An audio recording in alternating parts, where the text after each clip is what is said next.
जितने भी क्षेत्र है वह आदिवासी जिंदा है। आपके पास 2 एकड़ जमीन है, किसी के पास 5 एकड़ जमीन है, किसी के पास 50 एकड़ जमीन है। ये जमीन आपको सरकार ने नहीं दी है। अरे टंट्या मामा ने तो सरकार को भी जमीन दिया है, केवल आदिवासियों को नहीं, सरकार को भी जमीन दिया है। मैंने सुना कुछ लोग टंट्या मामा के बारे में बोल रहे थे कि भाई ये तो डकैत था, टंट्या मामा तो चोर था। तो मेरा उनसे सवाल है, हमें साबित करके बताना है तो हम साबित करके बताते हैं कि टंट्या मामा इस देश का रियल बाप है। जिसको आप आदिवासी समझते हो वो आदिवासी आदमी कोई काम आदिवासी नहीं था। साथियों, इस देश की 70% लड़ाई आदिवासियों ने लड़ी है, सबसे ज्यादा लड़ाई आदिवासियों ने लड़ी है। ये जो लड़ाई के भरोसे आप लोगों के पास जमीनें दिखाई दे रही है, ये हमारे पूर्वजों की वजह से है। ये कोई नेता और पार्टी की वजह से नहीं है, ये समाज के शहीदों की वजह से है। पूरे विश्व में आज विश्व आदिवासी दिवस है करके ये बोलना जरूरी है। पूरे विश्व में 35 साल तक के हथियार बंद लड़ाई लड़ने का जो रिकॉर्ड है किसी आदमी के नाम पे नहीं है जो टंट्या मामा के नाम पर है। अरे ये लोगों ने तो अंग्रेजों से हाथ मिला लिए थे, ये अंग्रेजों के साथ में रहकर उनके साथ मुक्ति करते थे, लेकिन टंट्या मामा ने समाज की सच्ची लड़ाई लड़ा। ये जो पुतला आपके बीच में आ रहा है, साथियों 160 साल के बाद में टंट्या भील हमको समझ में आ रहा है। अब ताली कोई नहीं बजाएगा, क्योंकि यह ताली बजाने वाली बात नहीं है। मेरा सवाल है, 150 साल तक के टंट्या मामा का नाम छुपाया क्यों गया? उसके इतिहास को छुपाया क्यों गया? उसके वंशजों को उसका इतिहास बताया क्यों नहीं गया? इसमें सभी पार्टी के लोग शामिल हैं। यह षड्यंत्र है। आदिवासियों को उनके भगवान से नहीं मिलाया गया। अरे जिस भगवान ने आपको जमीन दिया, जिस भगवान की वजह से आज आप नौकरी में है, जिस भगवान की वजह से हमारी मां बहनों के बदन पे कपड़े हैं, उस भगवान को इन्होंने भुलाने का षड्यंत्र किया है। 150 साल बाद कई लोग तो ऐसे हैं जिनको मालूम भी नहीं है टंट्या मामा कौन है। साथियों, मैं टंट्या मामा के बारे में कुछ बातें आपको बताना चाहता हूं। ऐसे तो बहुत लड़ाइयां हुई है देश में। गांधी जी ने भी किए, सुभाष चंद्र बोस ने भी किए, भगत सिंह ने भी किए और अन्य क्रांतिकारियों ने भी किए। लेकिन जो लड़ाई टंट्या मामा ने इस देश में लड़ी है, उस लड़ाई को किसी ने नहीं लड़ा, वैसी लड़ाई किसी ने नहीं लड़ी। ये जो सह्याद्री का पहाड़ है, वहां से जितना सतपुड़ा का क्षेत्र है, भिलिस्तान, भीलवाना, कोलवाना और गोंडवाना, ये जो क्षेत्र है, इस क्षेत्र का सबसे बड़ा भगवान यानी टंट्या भील। ये ऐसा नाम नहीं है, ये इस देश में आदिवासियों को दबाया जा रहा था। हमको तो ये लोग बात करने की भी औकात नहीं थी हमारी। आज जो आदिवासी नाम आपको मिला है, ये टंट्या मामा के भरोसे है, ये बिरसा मुंडा के भरोसे, राघोजी भांगरे की वजह से। ये जितने आदिवासी लोग हैं, आप अभी अपने आप को शेड्यूल ट्राइब बोलते हैं। हम शेड्यूल ट्राइब नहीं थे भाई, ये लोगों ने हमको क्रिमिनल ट्राइब बोला। क्रिमिनल यानी गुनाहगार और ट्राइब यानी आदिवासी। गुनाहगार आदिवासी, डकैत आदिवासी, विद्रोही आदिवासी। जो लोगों ने, यहां के पूंजीपति लोगों ने, यहां के उच्च वर्णीय लोगों ने अंग्रेजों से हाथ मिलाया, ये जानते थे कि आदिवासी अपना राज मांग लेंगे, ये अपनी जल जमीन जंगल को मांग लेंगे। इसलिए इन्होंने आदिवासियों के सामने एक शब्द लगाने के लिए कहा, ब्रिटिशों को, गवर्नमेंट को, अंग्रेजों को। वो शब्द था क्रिमिनल ट्राइब। क्रिमिनल ट्राइब का मतलब होता है गुनहगारी जमात। जो गुनहगार है उसको सरकारी नौकरी नहीं मिलती थी। अगर आपके ऊपर एक भी गुना दाखिल है पुलिस स्टेशन में, तो आपको सरकारी नौकरी नहीं मिलेगी। जब यह बात टंटा मामा को उनके शिष्य रेंगा कोरकू ने बताया कि भगवान, हमारे समाज के लोगों को तो सरकारी नौकरियां नहीं मिलेगी। एक बात आपके दिमाग में डालना चाहता हूं कि उस वक्त होलकर साम्राज्य और अंग्रेजी साम्राज्य दोनों मिलकर राज कर रहे थे मध्य प्रदेश में। पूरी आदिवासियों की जमीनें यहां की पेशवाइयों ने ले ली थी, जमींदारों ने ले ली थी। आदिवासियों को जीने का भी हक नहीं था।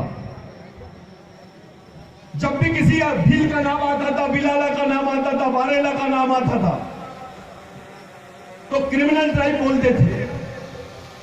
क्रिमिनल ट्राइब का मतलब होता है गुनहगार। हमारा गुनाह यह था कि हमने अंग्रेजों के खिलाफ में लड़ रहे थे। जो लोगों ने अंग्रेजों के खिलाफ में लड़ा उनको क्रिमिनल ट्राइबल बिल के अंदर में इन्होंने डाले। साथियों, सच्चाई यह है कि जो क्रिमिनल ट्राइब था वही इस देश का स्वतंत्र सेनानी है। ये लोगों ने हमको दबाया। उस वक्त भी हमारे लोगों से जमीनें छीन जाती थी, अंगूठा लगा लेते थे। हमारा आदमी पढ़ा लिखा नहीं था। ये बात रेंगा कोरकू ने भगवान टंटे भील को बताई। टंटे भील ने बोला कि ठीक है, मेरे को 2 दिन का समय दीजिए आप। 2 दिन बाद में टंटा मामा ने बताया कि जाओ अंग्रेजी हुकूमत को बोल दो कि अगर टंटा मामा को पकड़ना है तो आदिवासियों को पुलिस में भर्ती करना पड़ेगा। यहां से ब्रिटिश गवर्नमेंट में यह बात गई। इंग्लैंड में वो बिल पास किया गया कि नहीं, आदिवासियों को भी, यानी क्रिमिनल ट्राइब को भी सरकारी नौकरी मिलना चाहिए। पहली बार भारत सरकार की तरफ से मध्य प्रदेश गवर्नमेंट ने, सीपीएन बरार गवर्नमेंट ने 1100 आदिवासियों को पुलिस में भर्ती की और वहीं से यह सिलसिला शुरू हुआ। आदिवासियों को सरकारी नौकरियां मिली, नहीं तो आपको सरकारी नौकरी भी नहीं मिलने वाली थी। जो अधिकारी बन गया है, जो कलेक्टर बन गया है, जो डॉक्टर बन गया है, इंजीनियर बन गया है, कर्मचारी बन गया है, उसने अपने छाते पे हाथ रख के इस देश का इतिहास जानना चाहिए कि सही में उसको नौकरियां कैसे मिली। इसको हेरिडिटरी एक्ट बोलते हैं। इसको वंशज, इसका बाप चोर है तो लड़का भी चोर, बेटा डकैत है तो लड़का भी डकैत। ऐसा भीलों को, गोंडों को, महादेव कोड़ियों को, बारेला को, बिलाला को ऐसा बोला जाता था। ये लोग कुछ किया, अगर किसी उच्च वर्णीय आदमी ने कुछ किया तो वो स्वतंत्र सेनानी, और आदिवासियों ने कुछ किया तो वो क्रिमिनल ट्राइब। ये ब्रिटिश गवर्नमेंट ने क्रिमिनल ट्राइब को देखते से ही मारने का बिल पास कर दिया था। यानी एक भी आदिवासी दिखा तो उसको गोली से मार दो। ऐसा बिल देश में किसी जमात के खिलाफ में पास नहीं किया गया जो आदिवासियों के खिलाफ में पास किया गया। ये बिल खत्म हुआ इस देश में, टंटा मामा की मेहरबानी है। आप जो आज नौकरी पे हो, पढ़ाई कर रहे हो, स्कॉलरशिप कर रहे हो, ले रहे हो, डॉक्टर बन रहे हो, इंजीनियर बन रहे हो, खेतियां मिल रही है आपको, वन जमीन के पट्टे बांट रही है गवर्नमेंट। ये गवर्नमेंट अभी बांट रही है। हमारे टंटा मामा ने तो 150 साल पहले बांट दिया था हमको। ये टंटा मामा, ये जो नाम है, ये आदिवासियों का भगवान है। भगवान से बड़ी चीज है। साथियों, एक आध राजा है, और राजा आपको जमीन दे रहा है तो ये कोई खास बात नहीं है, क्योंकि उसके पास जमीन है, वो राजा है। लेकिन टंटे मामा ने तो आपकी जमीन यहां के जमींदारों से छीना और आपको लौटाया है। डबल काम किया है। ये काम कौन से भगवान ने आपके लिए किया है, मेरे को बताइए। कौन से भगवान ने किया आपके लिए? दूसरों से जमीन छीनकर आदिवासियों को जमीन लौटाना। ये जो 5वीं अनुसूची की आप लोग बात कर रहे हैं, ये टंटे मामा की आंदोलन का हिस्सा है। उस वक्त टंटे मामा आदिवासियों को मालिक बोला करते थे। मालिक होता है यानी यहां का मालिक, यहां की जल जमीन जंगल का मालिक। मालिक यानी आदिवासी, मूल निवासी। ये लोग षड्यंत्र रच रहे हैं। ये आदिवासी को ही खत्म करना चाहते हैं। कोई आदिवासी को पहले ये लोग मूल निवासी बोलते थे, अब आदिवासियों को आदिवासी बोलने लगे थे। अब कुछ लोग अल्प बुद्धि के लोग जो इस जमीन पे कब्जा मारना चाहते हैं, वो आदिवासियों को वनवासी बोल रहे हैं। और ऐसी चुपचाप रहेंगे हम तो 5 साल बाद स्वर्गवासी बोलेंगे। ताली बजाने वाली बात नहीं है। एक षड्यंत्र अपने आदिवासी समाज के साथ चल रहा है। ऐसे वक्त जब पूरे देश में आदिवासी समाज का जो क्षेत्र है वो चल रहा है, आजादी के 65 साल हो गए, अभी तक के हमको 5वीं अनुसूची के अधिकार नहीं मिले। आजादी के 65 साल हो गए, भारत सरकार ने अभी तक के टंटे मामा को इतिहास का हिस्सा नहीं बनाया। आज भी इनके रिकॉर्ड में टंटे मामा को क्रिमिनल टाइप बोला गया है, शहीद का दर्जा नहीं मिला। नहीं तो ऐसे कई आंडू पांडू आए, इनको इन्होंने यहां का शहीद क्रांतिकारी बना दिया। जिन्होंने उंगली भी नहीं कटाया, उनका नाम इन्होंने शहीदों की लिस्ट में रख दिया। लेकिन हमारी तो पूरी कौम की कौम अंग्रेजों के खिलाफ में लड़ी है, हमको कभी सर्टिफिकेट नहीं मिला। क्या हाल हो गए हमारे समाज का आदमी 2 वक्त की रोटी के लिए मोहताज हो गया। 10 एकड़ जमीन है लेकिन दूसरे राज्य में जाके मजदूरी करता है, उसको खाना नहीं मिलता है। इस देश में सबसे ज्यादा भूख से मरने वाला कौन? तो आदिवासी। इस देश में सबसे ज्यादा बेरोजगार कौन? तो आदिवासी। इस देश में सबसे ज्यादा जेल में कौन? तो आदिवासी। इस देश में सबसे ज्यादा गरीब कौन? तो आदिवासी। आदिवासी समाज को घेर के रख लिया गया है। कोई आवा बाबा आता है तो उसकी बात बड़ी जम के होती है। कोई भी आंडू पांडू आके हमारा नेता बनने की कोशिश करता है। अबे रामदेव बाबा को बोलो ना, आदिवासी समाज की महिला के जैसा 6 फीट का गड्ढा खोद दे, अभी पता चल जाएगा उसको योग किसको बोलते हैं। अबे हम उस कौम के लोग हैं जिसने मेहनत करे बगैर रोटी को हाथ नहीं लगाया है। हमारे आदिवासी आदमी ने कभी बेईमानी नहीं किया है।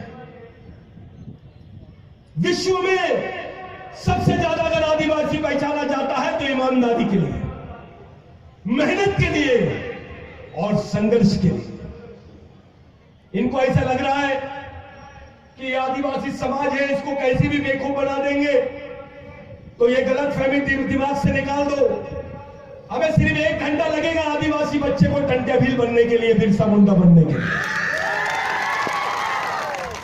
आप सोच सकते हो जब एक टंटे भील ने पुलिस सरकार की ऐसी तैसी कर डाला था, इनके टंके लगा दिए थे, तो इतने सारे टंटे भील और बिरसा मुंडा है, क्या होगा इनका? किसी के भरोसे नहीं जीना है। हमको अपनी समाज की सामाजिक ताकत खड़ी करनी है। हमको बताना है कि नेता से बड़ी, पार्टी से बड़ी यानी हमारा समाज है। जो हमको टंटे मामा ने बताया है, जो हमको बिरसा मुंडा ने बताया है, जो हमको राघोजी भांगरे ने बताया, बाबूराव शेरबाके ने बताया, तिलका मांझी ने बताया। भाइयों, हम भटक गए थे, हम अपने भगवान के साथ बेईमान हो गए। 140 साल बाद में हमको पता चल रहा है कि हमारा बाप कौन है, हमारा भगवान कौन है, क्योंकि दबा के रखे थे। ये चाहते ही नहीं थे कि सही में इतिहास जो सच्चा इतिहास है वो आदिवासियों को समझ में आए। ये बताना ही नहीं चाहते थे आप। इसी प्रदेश में, इसी अलीराजपुर में आदिवासी लड़कियों को बेचा जाता है, मंडी लगती है उसकी। तब साला कोई आदमी बात नहीं करता है। अबे कौन से समाज की लड़की को बेचा जा रहा है? अब ये बर्दाश्त नहीं होगा। हमको बताना पड़ेगा कि हम टंटे मामा के खून के लोग हैं। हमको बेचने की तो छोड़, साले खरीदने की भी औकात नहीं है किसी की। हमारी मां बहनों को देखकर एक ऐसा माहौल बनाया जाता है कि ये आदिवासी समाज की लड़की है, इसके साथ कुछ भी कर दो, इसके समाज के लोग तो गांडू हैं। हमको साबित करना है कि ये समाज अब अपनी मां बहनों की रक्षा करने के लिए रास्ते पे आएगा, अपने अधिकारों की रक्षा करने के लिए रास्ते पे आएगा। ये किसी पार्टी पे निर्भर नहीं रहेगा, ये किसी नेता पे निर्भर नहीं रहेगा, ये हमारे शहीदों के विचारों का आंदोलन रहेगा। भाइयों, एक न्यूज और बताता हूं। अब हमारे आदिवासी भाई लोग जिनके पास काम नहीं है, बेचारे 800 रुपए में खून बेच रहे हैं, अपना खून बेचते हैं 800 रुपए में, और वो पैसे लाके अपने बच्चों के लिए राशन भरते हैं। ऐसी हालत आदिवासियों की क्यों है, दूसरों की क्यों नहीं है? 35% आदिवासी लोग राज्य को छोड़ के बेचारे दूसरे राज्य में चले गए, और दूसरे राज्य से लोग यहां बस रहे हैं, और यहां का आदिवासी दूसरे राज्य में जा रहा है। कहीं तो भी गड़बड़ है। ये आदिवासियों से मुक्त कराना चाहते हैं मध्य प्रदेश को, लेकिन हमको बताना है ये आदिवासियों का जल जमीन जंगल था, है और रहेगा। यहां आदिवासी ही राज कर सकता है। जो आदिवासियों की बात करेगा वही मध्य प्रदेश में राज करेगा। एक एक बच्चा, एक एक गांव, एक एक महिला अपने अपने गांव में जाकर इस बात को बताना है आपको कि ये सरकार, ये शासन प्रशासन सुप्रीम कोर्ट की भी नहीं मानता है। 2010-2011 में एक भील बाई को महाराष्ट्र में नंगा करके घुमाया गया था। वही बाई के ऊपर में सुप्रीम कोर्ट ने एक जजमेंट दिया, एक निर्णय दिया और बोला कि आदिवासी क्रिमिनल ट्राइब नहीं है, ये इस देश के मालिक है, यहीं के मूल निवासी है, और आदिवासी ही भारत का मूल निवासी है। लेकिन यहां की गवर्नमेंट मानने के लिए तैयार नहीं है। इनकी नीयत में शक है। ये लोग विश्व आदिवासी दिवस इसलिए नहीं मना रहे हैं क्योंकि इनको मजबूरी में जाके संयुक्त राष्ट्र संघ में बोलना पड़ेगा कि हां, भारत का मालिक आदिवासी है। ये बोलना नहीं चाहते। इनका दिल बहुत छोटा है, सीना बड़ा है इनका, लेकिन दिल छोटा है। ये आदिवासियों पे खुल के बात ही नहीं करना चाहते, क्योंकि ये भूखे नंगे आदिवासियों को देखकर इनको ऐसा लगता है मैं इसको देश का मालिक बोल दूं तो फिर मैं कौन हूं। ये षड्यंत्र पूरे वर्षों से चल रहा है भाइयों। 3 लाख हेक्टेयर जमीन टंटा मामा ने दिलाया आदिवासियों को इसी बेल्ट में। 3 लाख हेक्टेयर जमीन किसी सरकार ने, किसी राजा ने और किसी भगवान ने नहीं दिया आपको जमीन। आज जो तुम्हारे सामने 7-12 है, ये टंटे मामा की देन है। और इसी टंटे मामा से प्रेरित हुआ था बिरसा मुंडा। जब बिरसा मुंडा की उम्र 14 साल की थी, तब उसने एक आर्टिकल पढ़ा था। जब टंटे मामा को यहां से जेल से पकड़, यहां से कैद करके ले जा रहे थे जबलपुर जेल तक, एक एक स्टेशन में जितने लोग आप खड़े हैं ना, इससे डबल लोग टंटे मामा के दर्शन के लिए खड़े थे। इस देश में भगवान के भी दर्शन के लिए इतने लोग नहीं खड़े थे जितने टंटे मामा के दर्शन के लिए खड़े थे। एक एक जगह पर एक ब्रिटिश अखबार के एक राइटर ने लिखा था, I have not seen God but I have seen equivalent to a man equivalent to God. मैंने भगवान को नहीं देखा, लेकिन मैं भगवान से बढ़कर एक आदमी को देख के आ रहा हूं जिसका नाम है क्रांति सूर्य महामानव भगवान टंट्या भील। ये नाम उस पेपर में छपा, वहीं से बिरसा मुंडा ने अपने संघर्ष को शुरुआत किया। बिरसा मुंडा की लड़ाई की वजह से इस देश में कानून बना जिसको आप लोग भूमि संपादन अधिनियम बोलते हैं, जिसको लैंड एक्विजिशन एक्ट बोलते हैं। उस कानून में लिखा हुआ था कि आदिवासी की जमीन गैर आदिवासी आदमी नहीं ले सकता है, और गैर आदिवासी तो क्या सरकार भी नहीं ले सकती है। ये कानून नहीं होता तो आपके पास जमीन का टुकड़ा भी नहीं होता, आपको यहां पर रहने भी नहीं देते। अलीराजपुर के आसपास के गांव में तो छोड़ो, आपको यहां के जंगलों में भी नहीं रहने देते ये लोग। ये कानून बिरसा मुंडा की देन है। इस बिरसा मुंडा के आंदोलन की वजह से डॉक्टर बाबा साहब अंबेडकर को पहली बार संविधान सभा में जाने का मौका मिला। बाबा साहब को संविधान बनाने की वजह से आपको आरक्षण मिला, आपके पास में स्कॉलरशिप आई, आप बड़े बड़े पदों पे गए। इस देश में आपको आदिवासी बोल के पहचाना गया।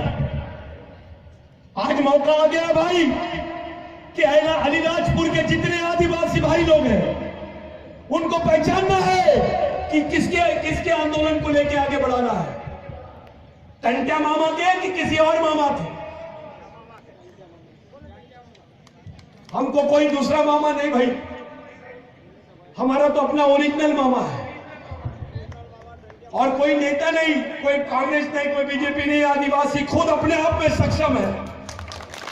हमारा खुद का अपना सामाजिक आंदोलन इतना गजब का होना चाहिए कि समाज के आखिरी आदमी को भी विश्वास होना चाहिए कि उसकी लड़ाई लड़ी जा रही है। मैं आज के मौके पर आपको बताना चाहता हूं कि आप अकेले नहीं है, पूरे देश के आदिवासी लोग आपके साथ में हैं। आज बच्चा बच्चा आदिवासी का बोल रहा है कि नहीं, मैं देश का मालिक हूं, मैं आदिवासी हूं। उस वक्त टंट्या मामा ने एक नारा दिया था, सरकार देश की चालक है, आदिवासी देश का मालक है। उस वक्त नारा दिया था टंट्या मामा ने। टंट्या मामा को बोलते थे लोग पढ़ा लिखा नहीं है।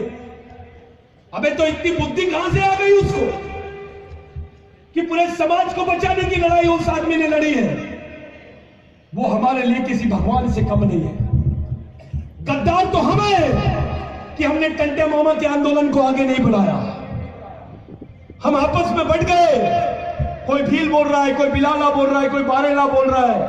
अबे तुम्हारा डीएनए एक है, तुम्हारा खून एक है, तुम्हारी संस्कृति एक है, तो तुम्हारा समाज भी एक होना चाहिए।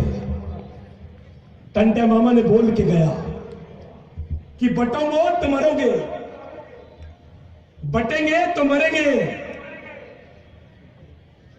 बचेंगे तो लड़ेंगे। उस वक्त टंट्या मामा ने बोला। 1,12,000 ग्राम सभाओं का गठन किया टंट्या मामा ने। किसी नेता ने नहीं किया इस देश में, किसी महापुरुष ने नहीं किया। विश्व का सबसे बड़ा रिकॉर्ड है और इस रिकॉर्ड को दबा के रखने का साजिश कोई भी सरकार रहे सभी ने किया है, क्योंकि ये आपको आपके बाप से मिलने देना ही नहीं चाहते थे। ये जो पुतला आप लोग बैठा रहे ना भाई, ये पुतले की अलीराजपुर से शुरुआत होगी। हमारा आंदोलन वो आंदोलन है जो मिशन है, बिरसा मिशन, टंट्या मामा का मिशन। ऐसा कोई गांव नहीं पूछे छूटेगा जहां पे टंट्या मामा की मूर्ति नहीं लगेगी। उस आखिरी आदमी को भी बताना पड़ेगा तेरे भगवान का नाम टंट्या भील है। और भगने में विश्वास नहीं है आदिवासियों, लड़ने में विश्वास है। ये लड़ने वाली कौम है, भगने वाली कौम नहीं है।